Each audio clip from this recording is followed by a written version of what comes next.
Iron ট্যাবলেটের report নিয়ে শিক্ষকদের সাথে বৈঠকে বসলেন কেশপুরের ব্লক স্বাস্থ্য আধিকারিক।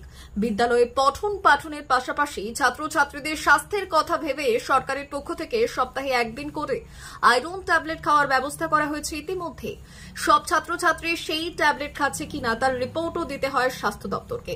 শনিবার পশ্চিম মেদিনীপুর জেলার অন্তর্গত কেশপুর ব্লক প্রশাসন ও স্বাস্থ্য দপ্তরের পক্ষ থেকে আয়রন ট্যাবলেটের ওপর একটি রিপোর্ট নিয়ে বিশেষ আলোচনা সভার আয়োজন করেছিল। কেশপুর অডিটোরিয়াম হলে কেশপুর ব্লকের সমস্ত এসএসকে, এমএসকে প্রাথমিক ও উচ্চ মাধ্যমিক বিদ্যালয়ের শিক্ষকদের নিয়ে এক বিশেষ মিটিং অনুষ্ঠিত হয়। বিদ্যালয়ের ছাত্রছাত্রীদের যে আয়রন ট্যাবলেট দেওয়া হয় সাপ্তাহিকভাবে, সেই ট্যাবলেট যাতে যথাযথভাবে খাওয়ানো হয় তার সম্পর্কে বিস্তারিত আলোচনা হয়েছে। খাওয়ানোর পর যাতে রিপোর্ট যথাযথভাবে ব্লক প্রশাসন ও স্বাস্থ্য দপ্তরের কাছে পৌঁছয় সেই বিষয়েও আলোচনা করা হয় শিক্ষকদের সঙ্গে। আজকের মিটিংয়ে আমাদের সভাপতি সাহেব, জয়েন্ট বিডিও সাহেব, স্বাস্থ্যের কর্মাধ্যক্ষ এবং আমার হেলথ দপ্তরের পিএইচএন সিনিয়র পিএইচএন সবদেরকে নিয়ে, তার সাথে সাথে স্কুলের যারা টিচার টিআইসি ছিলেন তাদেরকে নিয়ে এই একটা মিটিং সভা আয়োজন করা হয়েছিল এই লক্ষ্যে জুনিয়র উইকস মানে আয়রন সাপ্লিমেন্টেশন দেওয়ার জন্য।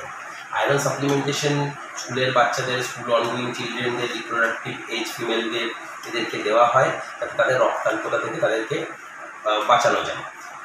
এই রক্তাল্পতার ভূমিকা নিয়ে আমরা আজকে আলোচনা করলাম যে আমাদের কেশপুর ব্লকে যে সংখ্যক সদ্যজাত মৃত্যু রয়েছে বা তার সাথে সাথে মাতৃ মৃত্যু রয়েছে এবং টিনেজ প্রেগন্যান্সি হচ্ছে, যেখানে রক্তাল্পতার জন্য তাদের দেখা যাচ্ছে যে বেশিরভাগ কারণটাই হলো রক্তাল্পতা, সেজন্য মায়ের মৃত্যু হচ্ছে। তার সাথে সাথে রক্তাল্পতার কারণে বাচ্চার লো বার্থ ওয়েট বেবি হচ্ছে, সেখান থেকে বাচ্চার ইমিউনিটি পাওয়ার কম, আইকিউ লেভেল কম হচ্ছে এবং তাদের মৃত্যুর ঝুঁকি বেড়ে যাচ্ছে।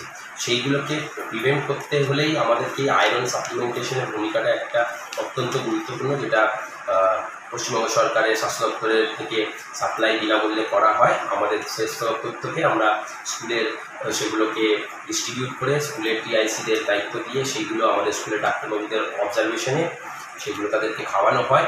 কোনোটা উইকলি খাওয়ানো হয়।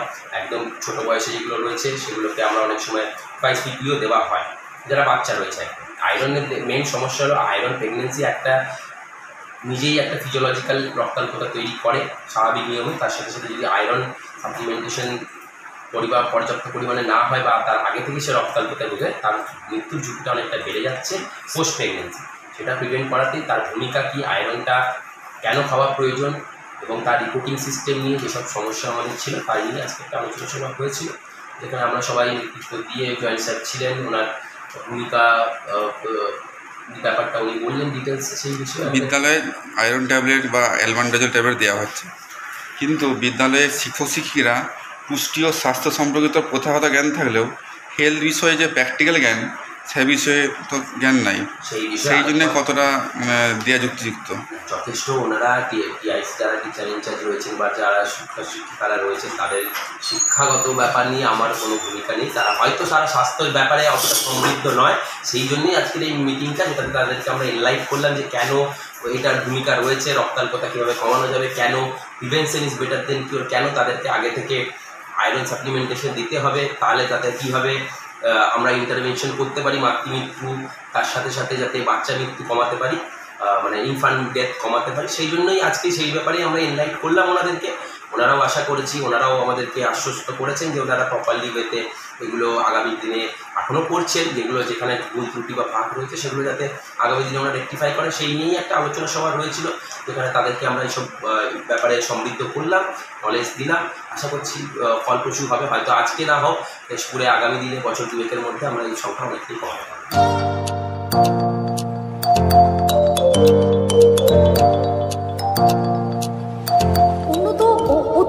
চিকিৎসা পেতে আর দূরে নয়, আপনাকে আসতেই হবে জেলার বৃহৎ মাল্টি স্পেশালিটি হসপিটালে, ওম হসপিটাল, ললাট, পশ্চিম মেদিনীপুর।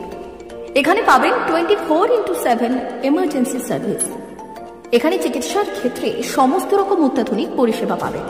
এখন থেকে আর বাইরে যাওয়া নয়, একেবারেই কাছে সমস্ত চিকিৎসা পরিষেবা পেতে চলে আসুন ওম হাসপাতাল। রোগী ভর্তি, অপারেশন, আউটডোরে রোগী দেখানোর সুব্যবস্থা। এখানে ICCD, HDD, dialysis unit, burn ইউনিটের পরিষেবা পেয়ে যাবে। এছাড়াও general surgery, gastro surgery, onco surgery, orthopaedic, spine surgery প্রভৃতির ব্যবস্থা পেয়ে যাবে। কলকাতা, কটক, ভুবনেশ্বর এলাকার প্রখ্যাত চিকিৎসক ও সার্জনরা এখানে রোগী দেখছেন। রোগীদের সুবিধার্থে 24 ঘন্টা চিকিৎসা পরিষেবার পাশাপাশি থাকছে 24 ঘন্টা অ্যাম্বুলেন্স পরিষেবা।